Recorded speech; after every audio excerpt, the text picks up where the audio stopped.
అమరావతిలో శ్రీవారి ఆలయ నిర్మాణానికి జనవరి 31న శంకుస్థాపన చేయనున్నారు. ఈ గుడి కోసం టీటీదే 27 కోట్ల రూపాయలు కేటాయించింది. తిరుమల అన్నమయ్య భవన్లో జరిగిన టీటీదే పాలక మండలి సమావేశంలో ఈ మేరకు నిర్ణయం తీసుకున్నారు. అలాగే అర్చకుల పదవీ విరమణకు సంబంధించి హైకోర్టు తీర్పుపై అప్పీల్కు వెళ్లాలని నిర్ణయించారు. తిరుమలలో భద్రత పర్యవేక్షణకు 15 కోట్ల రూపాయలతో 1050 సీసీటీవీ కెమెరాలు ఏర్పాటు చేయనున్నారు.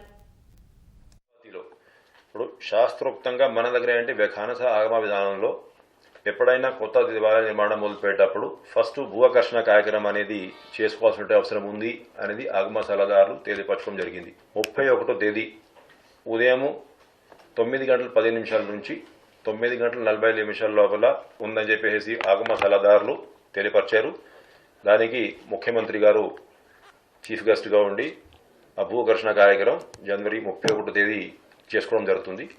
జనవరి 31వ తేదీ భూఆకర్షణ కార్యక్రమం చేశాక ఇంకా కొన్ని రోజులు ఈ అర్చక స్వాములు అందరూ కూడా వేరే వేరే హోమాలు పూజా కార్యక్రమాలను చేసుకొని ఇంకా త్వరగా ఆ పనులు అన్ని కూడా ప్రారంభించే కార్యక్రమం ఉంటుంది.